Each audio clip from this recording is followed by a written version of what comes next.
and Russia are currently celebrating their 23rd year of bilateral ties. And the two countries recently entered into a mutual strategic cooperative partnership. Today on After 10, we're here at the Russian Embassy in Seoul for a progress report on bilateral relations from the Russian ambassador to Korea, Konstantin Vnukov. Konstantin Vnukov, Russian ambassador to Korea. After entering diplomatic service in 1973, being proficient in English and Chinese, his diplomatic career has taken him to places like China, Hong Kong, and Macau. He is very knowledgeable about the political dynamics that make up Northeast Asia. He has been working as the Russian Federation ambassador to Korea since 2009.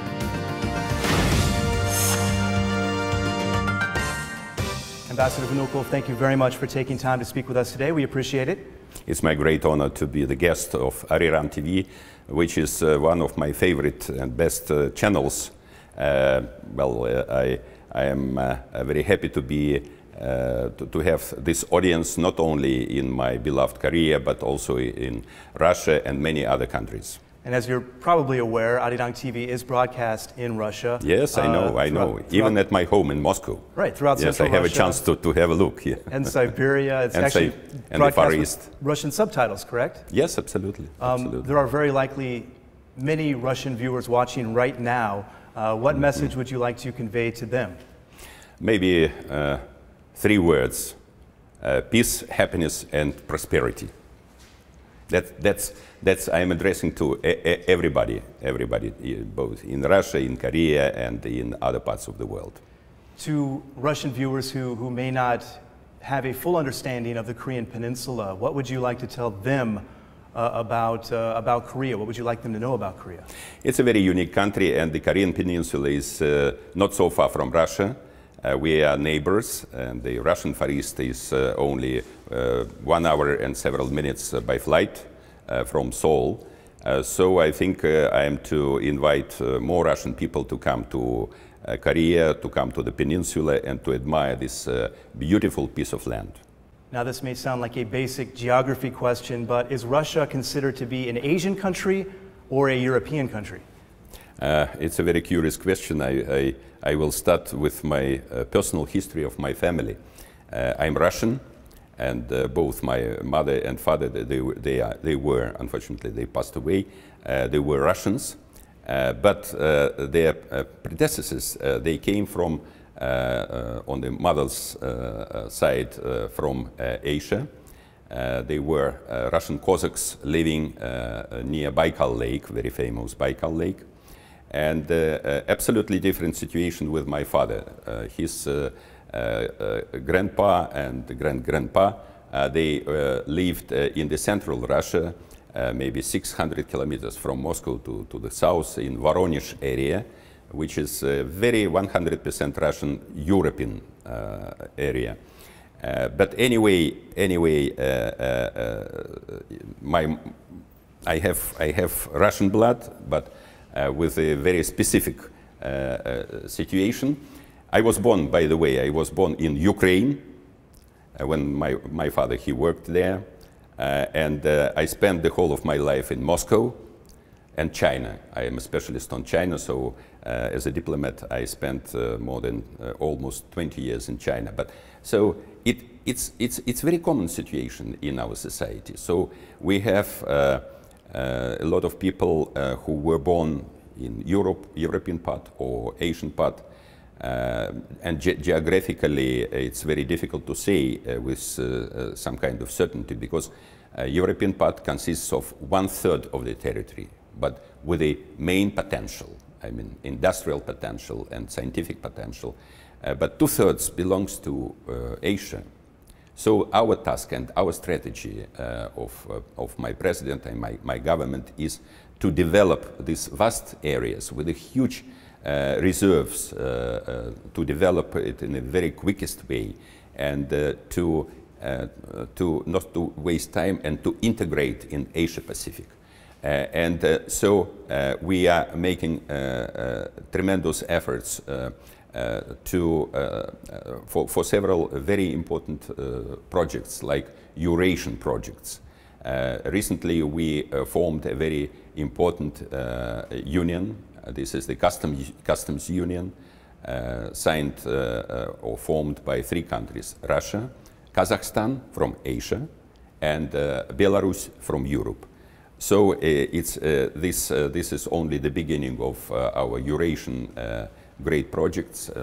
But I think we'll have a very bright future.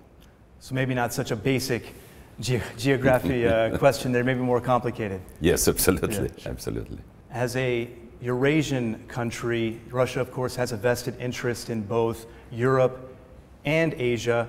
You recently said, though, that people should focus more on Asia these days rather than Europe. What did you mean by that? When I'm talking that now we are to develop both not only European part and also Asian part, it's not my personal point of view, it's our strategy. Because this Asia-Pacific, this part of the world, is the importance and the influence of this region is growing. It's a fact. It's a fact. And Russia, as a part of Asia-Pacific, should take into account this tendency and, first of all, to develop our Far East and Siberia. So these areas and our relations with neighboring countries are of great importance from this point of view. And when you look at Korea's role in this very quickly growing, expanding region of Asia, what role do you see Korea playing as things move along here? Well, despite all the differences between our 2 countries, I mean Russia and the Republic of Korea, we have many things in common. For example, even history.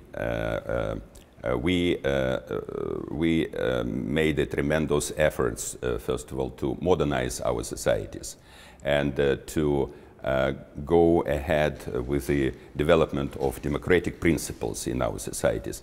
And it's obvious to everybody that the Republic of Korea achieved a lot. It's a miracle on Hangang River, or you can say anything more, but it's a fact that within a very short period, historical period of time, the Republic of Korea became one of the leading economies in the world with a very solid democratic principles in the domestic policies. Same we can see in Russia. So we have many things in common, so it helps to develop our relations. You mentioned the miracle on the Hangang, the miracle on the Han River.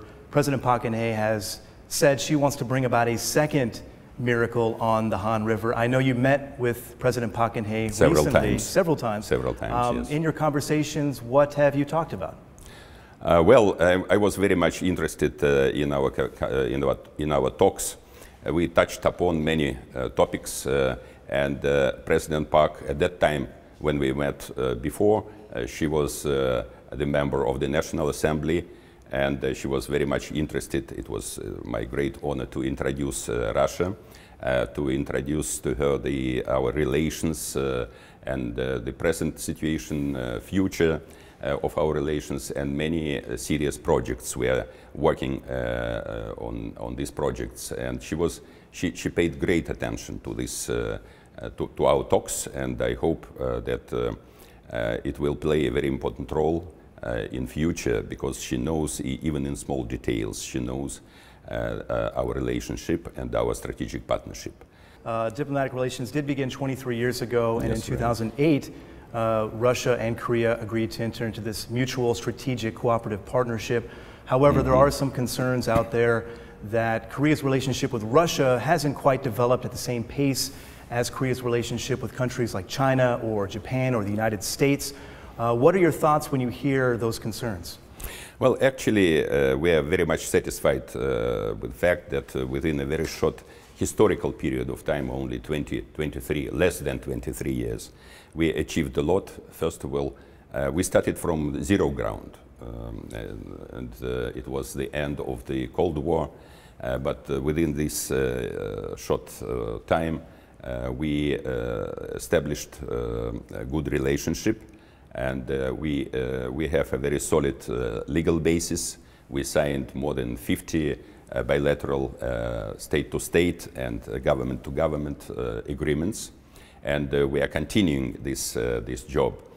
So I think, we have many achievements in practically all spheres, including trade and economic cooperation, investment, generally speaking, we are quite, and me personally, I am very much satisfied with the results and with the present level of our relations. You are absolutely right. In 2008, our leaders, they agreed to establish the relationship of strategic partnership. This is the aim. So it doesn't mean that we have already achieved this highest level in the relations. But we are going by joint efforts. We are going on this road, and I think in the nearest future, under new leadership in both countries, we will see more results and more mutually beneficial cooperation between us. When you look at the cooperation in terms of what it does for the Northeast Asia region, explain a little bit about that. Explain what this cooperation between Russia and Korea does for the development of this region here.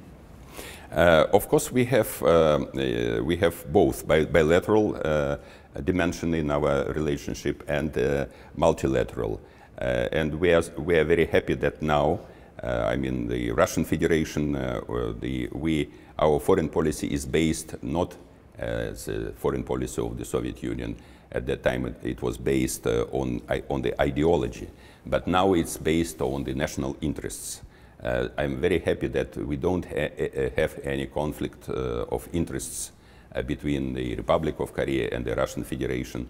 We don't have any problems, even historical problems, between us. I think when we are creating such a model of relationship, it's a very good example for many countries. And at the same time, we are to concentrate mostly now on very practical cooperation. I mean, first of all, trade and economic cooperation and investment. Our exchanges in other spheres, like the prevention of some kind of natural catastrophe and the preservation of the ocean. We have many things in common, and our people, I think, are very happy to be together with us, to be together with each other. You mentioned earlier that you were satisfied with the bilateral relationship, but you also mentioned the word problems also, and you mentioned maybe a couple of those problems, the infrastructure projects that were brought up more than 10 years ago now, connecting the inter-Korean railway to the Trans-Siberian Railway, this gas pipeline, of course, that would extend from Russia through the peninsula. A lot of people are wondering if and when progress will come. Are you confident that any progress will be coming anytime in the near future on either of those two major projects? It's a very good question. Actually, I'm cautiously optimistic about it because these 2 or 3 projects are of great importance. Not only economically, first of all, they should be economically beneficial. It's a must. But at the same time, if we succeed in these projects, it will help us to create an absolutely new atmosphere on the peninsula, in inter-Korean relations and in general atmosphere in Asia-Pacific. I think these projects are still alive. These 3 projects are absolutely not new. We started to discuss these projects more than 10 years ago, and all sides made a tremendous job. So we have very good achievements, and if the political atmosphere allows us to continue this job, I think we are not to waste time, and we can continue practical discussions, and we are to work out necessary agreements, including gas pipeline, including railway. It's obvious that it's very mutually beneficial to everybody, and politically very important. mutually beneficial. Speak a little bit about that in terms of Russia cooperating with the two Koreas. How does that contribute to peace and stability in the region and getting both Koreas back talking again? How does it work? I think I'm convinced that what is strongly needed in this part of the world is trust. There is lack of trust between two Korean states and other main players. And I think these economic projects, multilateral or trilateral economic projects, they will contribute greatly to the building of the atmosphere of trust. When you are investing money, you should trust your partners. So I think it will be very important for creating what was described by President Park Geun-hye, trust politic. And by the way, Russia started this job. It's very, very close to us. I mean, this theory and this idea is very close to us because maybe you know that within six-party talks, Russia is a chair of a special working group which has the responsibility to work out the special mechanism for peace and security in Northeast Asia. In other words, is trust politic. Aside from the six-party talks, how do you view Russia's role in this standoff between the two Koreas? Well, we have very unique feature. We have excellent relationship with the two Korean states, so we can play the role of mediator, or how to say it, the role of stabilizing the situation here, using our very good relations with two Korean states and our partnership with leading states like United States, China, Japan. And we are trying to do it even in a very difficult period of time. We have intense talks and exchange of views practically on the day-to-day basis with our partners, even now, with our partners from South Korea, from China, our strategic partner, from our colleagues from the United States and Japan. So we are not wasting time. And we have some ideas, so when the situation comes down, I think we can present some new ideas. And to this end, you've actually suggested creating an international consultative group for Northeast Asia. Explain a little bit about what that group specifically would do. I have already mentioned that we are the chair of a special working group within six-party talks, and even within this 2 or 3 years, when unfortunately we don't have any official meetings between six, we continue our job on the working out of a special document, which is called the Leading Principles of Peace and Security Mechanism in Northeast Asia. And in an appropriate time, we are ready to present this new document to our partners. So, generally speaking, the main ideas are how to create, in other words, using President Park's idea, how to create a trust politic here, and how to find the best solution of all the concerns of all the countries here, including North Korea, South Korea, Russian Federation, and other partners. Please believe me that for Russia, the situation on the Korean Peninsula, it's not just something theoretical. It's a very practical question, because we are neighbors, and the state of the situation here directly affects the security of Russian people living very close in the Russian Far East. This is one, and secondly, it directly affects our huge plans for the development of the Russian Far East and integration of this part of Russia into Asia-Pacific integration. So it's a very practical problem. So we are, and we should be very active in this process. Russia is hosting the G20 summit in September. A Korea-Russia bilateral summit is likely to occur there during that time. What would you like to see come out of that meeting between President Putin and President Pak?